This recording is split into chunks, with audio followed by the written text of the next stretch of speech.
Hi, ArcfieldWeather.com meteorologist Paul Dorian here on Wednesday morning, January 26th. It continues to look like there'll be an intense ocean storm at the end of the work week here into the day on Saturday. It looks like it'll have a big impact on the northeastern part of the nation and certainly some impact as well in the mid-Atlantic region on later Friday all the way into the day on Saturday. Strong signs point to explosive intensification of this system. We often refer to these kind of storms as bomb cyclones, which will deepen in central pressure over a 24-hour period of 24 millibars or more.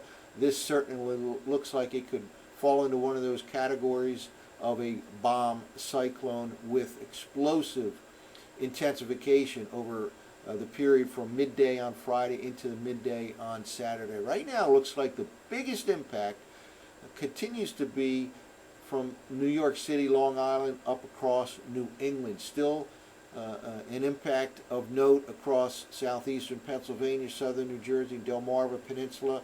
Lesser impacts to the south and west, places like the western side of D.C., for example. Certainly less of an impact there than, let's say, New York City, Boston, Providence, for sure, where they look like they'll get slammed by this particular storm.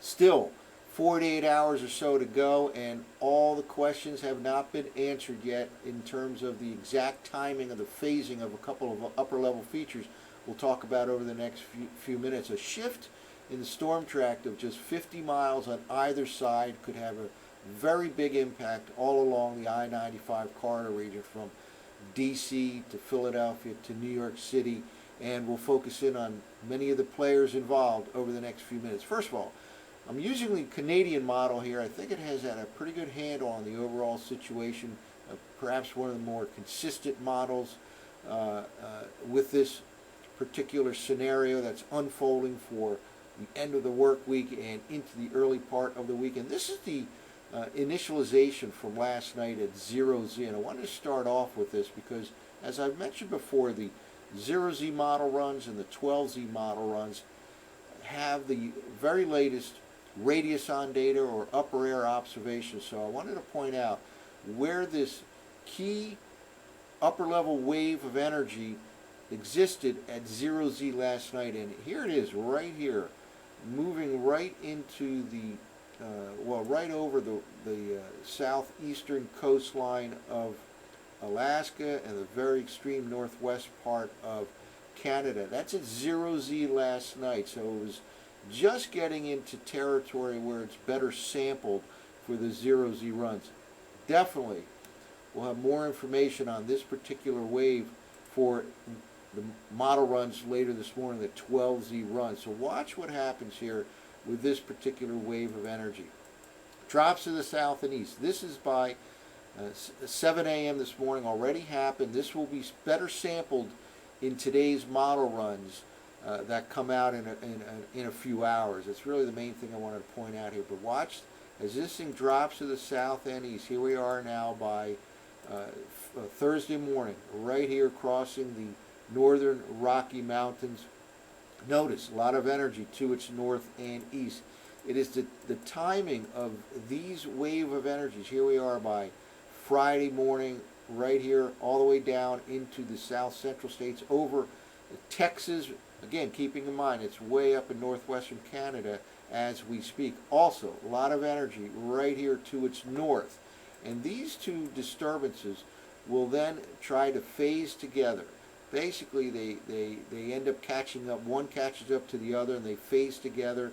And this is when the explosive intensification of a surface low pressure system will take place. Really, later in the day, Friday, right in this part of the western Atlantic, again, mid to late afternoon on Friday, all the way to mid to late afternoon on Saturday. This storm system will explode certainly more than 24 millibars in a 24-hour period. That would classify it as a bomb cyclone. Let's now go into Saturday morning, and here is an explosive upper level pattern here. We've often talked about a trough axis, and at this particular time the trough axis basically will line like this, a little bit negative, oriented from northwest to southeast, and this is when you have tremendous upward motion, this particular quadrant, and that indeed is where we expect to see the intense ocean storm come early Saturday. This is again the Canadian model run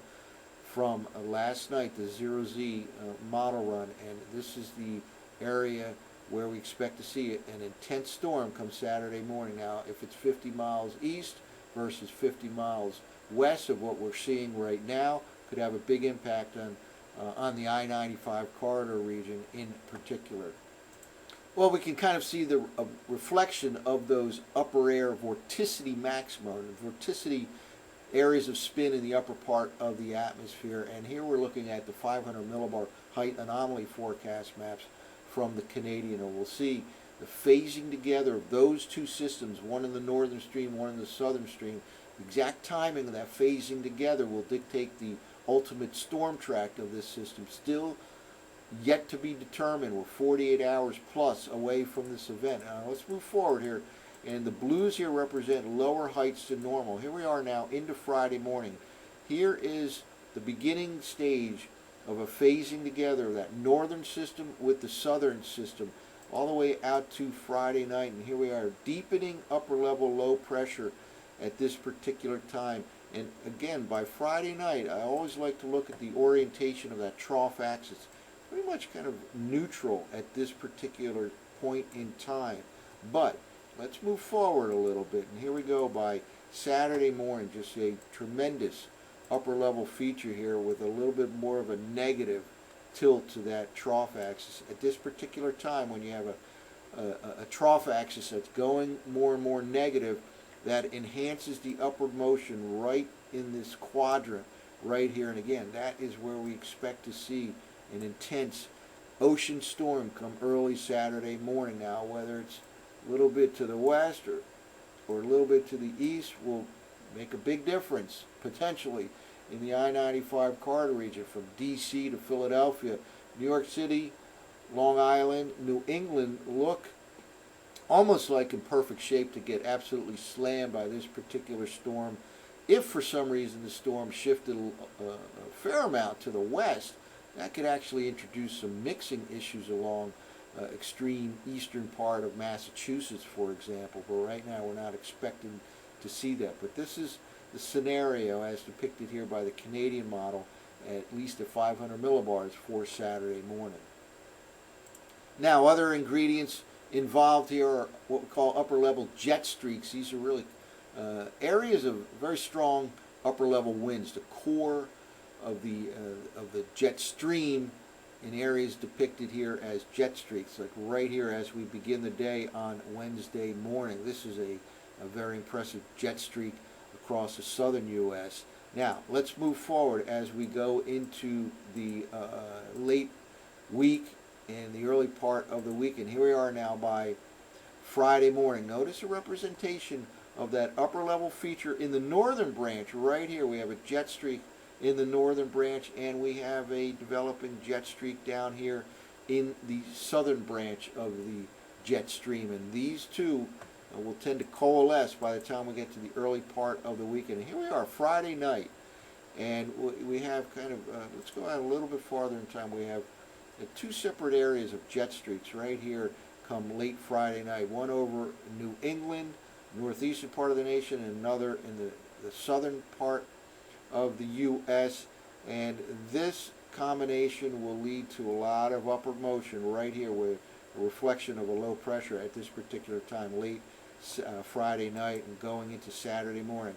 These two upper level jet streaks, all part of the overall pattern here, again, will lead to tremendous upward motion and rapidly intensifying surface low pressure right in this region come Saturday morning. Areas from New York City, Long Island, up across New England, all the way up to eastern Maine look to be in line for a massive storm here with all the ingredients, not only heavy snow, but strong winds, perhaps some power outages as well. Now, it's a little more difficult to say how much of an impact that will be across southeastern PA, southern New Jersey, Delmarva, but significant snowfall is on the table there as well.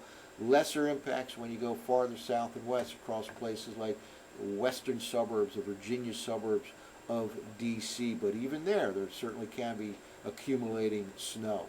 Now let's wrap up now with the surface forecast maps, again using the 0Z run of the Canadian model here. Arctic air has indeed moved into the mid-Atlantic region in the northeast U.S. Very low cold temperatures late tonight, early tomorrow. Low temperatures probably not far from 10 degrees in many suburban locations along the DC, Philadelphia, New York City corridor. Again, very cold conditions to start the day on Thursday. Today will remain very chilly as well. Let's move forward here quickly towards the latter part of the work week. Here we go now by Friday morning. Some moisture associated with the northern system and some moisture down here with the southern branch of the jet stream. Now here we go. Notice here this is 18Z, that's 1 p.m. on Friday at 1011 millibar low here. Keep that in mind. The central pressure right here starting to show up here off the southeastern U.S. coastline come midday on Friday. Some snow breaking out across the northeast and the mid-Atlantic region.